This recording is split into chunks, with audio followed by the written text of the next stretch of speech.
Hello দর্শক মন্ডলী, আমরা যাইতেছি বাউনবেড়ার বৃহৎ কাউ মার্কেট বাদুগর বাস স্ট্যান্ড। আমরা একটি বাজার কাউ কিনতাম চাই, দেহা গরু। আমরা বাজারের ভিতর ঢুকে গেছি। Here many people, many cow. আমার সাথে আছে কুলম্যান এলটিডির সবাই। এখানে অনেক বলদ গরু দেখা যাচ্ছে। This is not sister, this is not brother, this is name বলদ।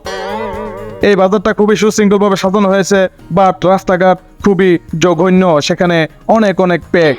টানা 2-3 দিন মেঘ হওয়ার কারণে রাস্তায় অনেক প্যাক। তাও সমস্যা নাই, আমরা বাইরে জুতা তৈরি করছি। প্রায়টা যেতেছি এই রাস্তার মধ্যে যতলা মানুষের জুতা হারাইছে, সবটি জুতা বেচলো ওইদের মার্কেটটা করণ যে লইলে। ক্যামেরার পিছনে আছে আমার বাইক না, হ্যাঁ বলতেছে আপনাকে দেখান লাগে বাজার আনলে, তাই একটু আমরা হাত দেখাইলাম। এই যে 2টা সাদা গরু দেখা যেতেছে, এখান থেকে একটা আমরা পছন্দ ছিল, কিন্তু দাম দরে বেশি একটা বনে নাই, তাই আমরা এখান থেকে বাইরে যেতেছি। দেখি অন্য কোথাও কি অবস্থা। আয় আল্লাহ, ও দেখা গরুটার কাম দো খুদুদি কেরে, তুই এটারে গুতা দিতাছ শুয়ে থাকতে বুতে গেলা, তোরে কিতা জসিমার মতো চুলকানা কে তারে। এই যে সাদা গরুটা দেখতেছেন, এটা আমরা পছন্দ হয়েছে, এটা দাম দর করে আমরা দেখি কি অবস্থা। ব্যাপারীটার দাম চাইছে 2,50,000, আমরা কইছি একদম 2,90,000 হইলে নেমো না নিতাম মা।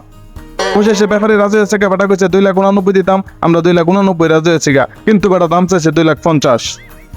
এবং এই বাজারে অনেক নামি দামি গরু উঠছে, যেমন এমবাপ্পে, রোনাল্ডো, নেইমার। আমরা যেখান থেকে গরুটা কিনছি, এটা ডান পাশে আসলো বাফলো মার্কেট, এবং ওই যে পানির ট্যাঙ্কির নিচে হচ্ছে ছাগল market, goat market, Ronaldo market. এই যে বেড়াতে টিয়া কন্যা দালাইতেছে, টিয়া কন্যা দিয়ে বাইরে যাবো গা। বাজারতে বাইরেতে আমার খুব টেনশন হইতেছে, কারণ হইলো প্রচুর মানুষ। অবশেষে আমরা বাজারতে বাইরেছি, এখন আমরা বাড়ির দিকে রওনা দিতেছি। ধন্যবাদ সবাইকে আমাদের সাথে থাকার জন্য। আপনাদেরকে জানাই অগ্রিম ঈদ মুবারক। কুলম্যান এলটিডির পক্ষ থেকে জানাই হাম্বা মুবারক।